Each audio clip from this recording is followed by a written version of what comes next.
小ネタその1、テールゲートが軽く閉まります。テールゲートを閉めるとき、スッと閉まってくれて楽々です。これね、すごく軽いです。もう自重でね、パタンと閉まっちゃう。軽いというか重さがあるから閉まっちゃうというのかな。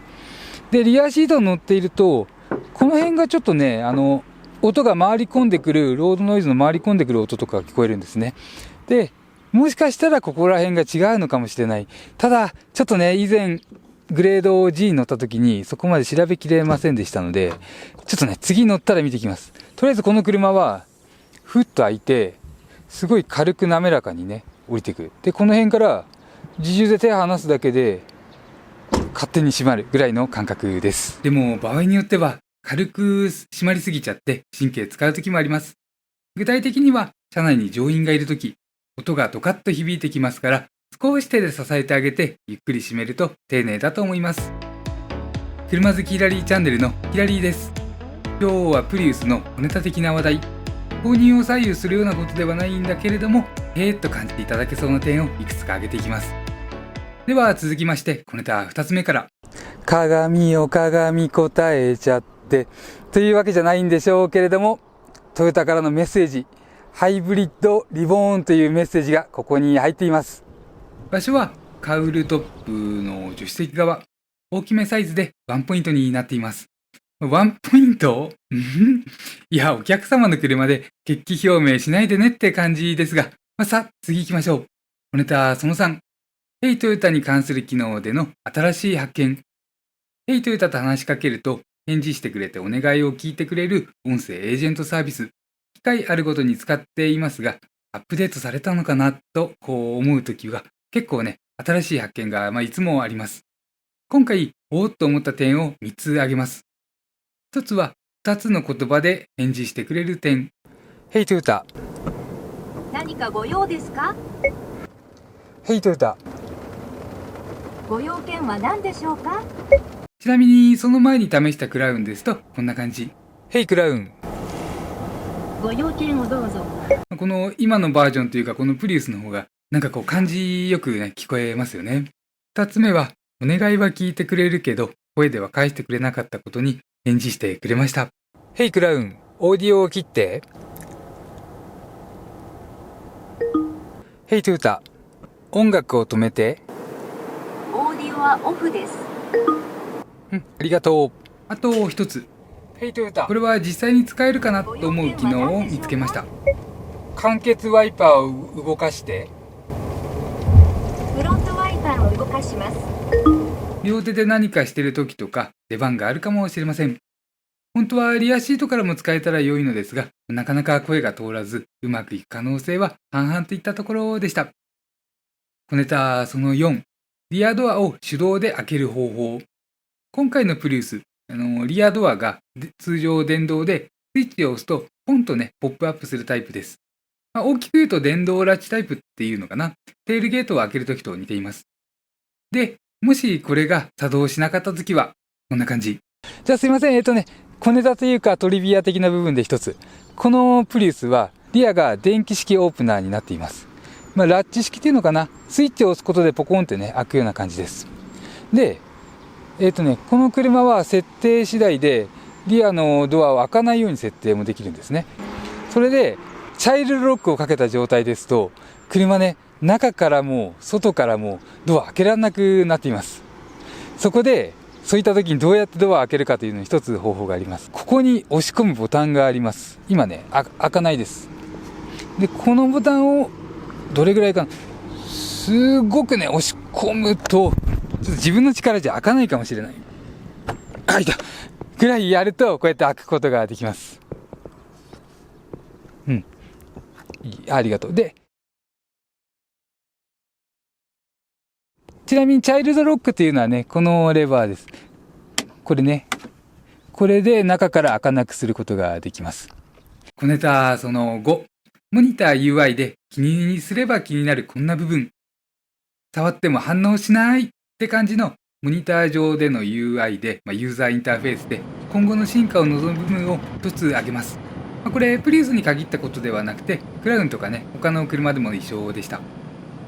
小ネタその6、雨の日の ACC で思うこと。雨の日に ACC 使ってみたら、ごめんなさい、ACC ってアダプティブクルーズコントロール。先進のクルーズコントロールという意味です。でね、その全走者追従モードというのがありまして、今では一般的ですけれども、これにね、ちょっと雨の日入りにくかったというのをね、感じました。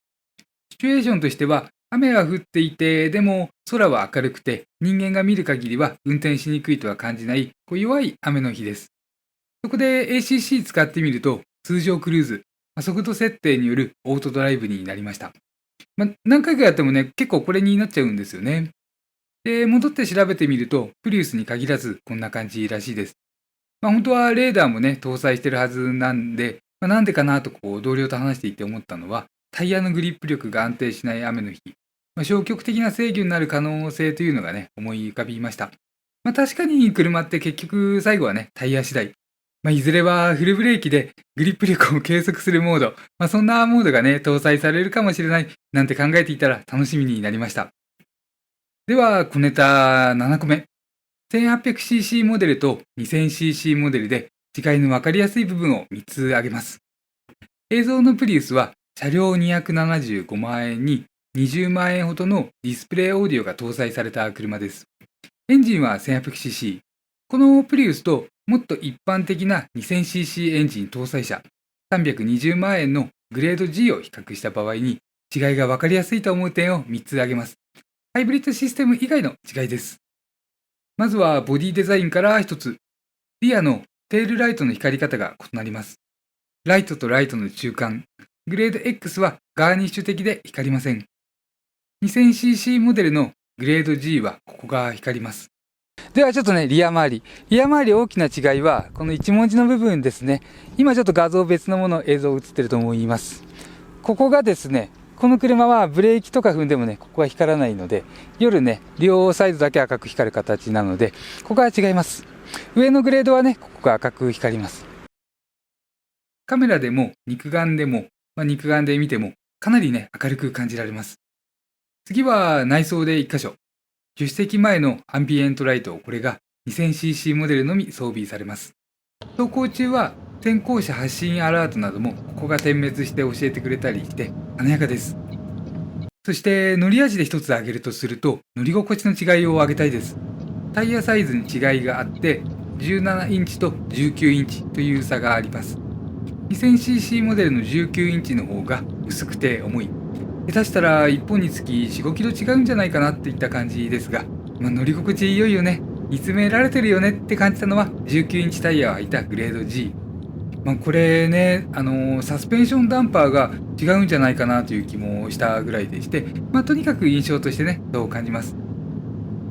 小ネタその8、17インチタイヤで空気圧による変化が大きそう。そうしましたら今度は、小ネタというにはちょっと大きな部分、タイヤの空気圧を下げてみて快適性が向上するかを試してみました。試したプリウスは前日のあれです。グレード X。17インチタイヤを装着するグレードです。19インチタイヤのグレード G と比較した場合に快適性で劣る印象。言い換えれば価格差分の違いはやっぱりあるよねと感じましたので、4輪すべてでコンマ2キロ、空気圧下げて乗ってみました。結果、乗り心地と静粛性が向上して、特に柔らかいリアサスペンションとのマッチングは良さそうで、リアシートでの快適性は全般的に向上しました。一方で、良い路面と悪い路面の差が広がった影響か、ゴロゴロ感が気になるときはより気になって、で、段差ではタイヤ内で空気が移動する音、これが目立つようになって、コーナーではタイヤの揺れがね、強まって手応えが減りました。良くなった部分もあるけれども、その代わりに失う部分も多いといったところでしょうかね。この空気圧による乗り心地の変化って、タイヤによって大きかったり小さかったりします。今までの経験上、国産タイヤは変化を感じにくかったりしていまして、で、それは輸入タイヤと比べてですね、いろいろアジアンタイヤとか、そういった輸入タイヤというのは、結構ね、空気圧による変化が大きかったりします。そうですね。それで、このプリウスの17インチのタイヤも、意外と違いが明確な方だと思いましたから、お好きでしたら、こういうのね、楽しめそうです。あと、おまけで一つ。最近、ここ1年くらいで販売開始もしくはマイナーチェンジが行われたトヨタのハイブリッド車ですと、エンブレムが変わっています。この方のプリウスはハイブリッドのエンブレムがこれになっています。最近ね、2023年、2024年あたりのトヨタのエンブレムです。この辺ね、ちょっと未来感のある形と HEV と書いてあります。昔はね、トヨタって HV と呼んだと思うんですけれども、最近は HEV という表記を使うようになりましたね。ちなみにこれは関係ないです。これはトヨタのエンブレムじゃないです。ということでタイヤの話。ご興味ございましたら、グレード X とグレード G でタイヤを中心とした乗り味比較。これを別チャンネルでアップします。概要欄にリンクが貼っておきます。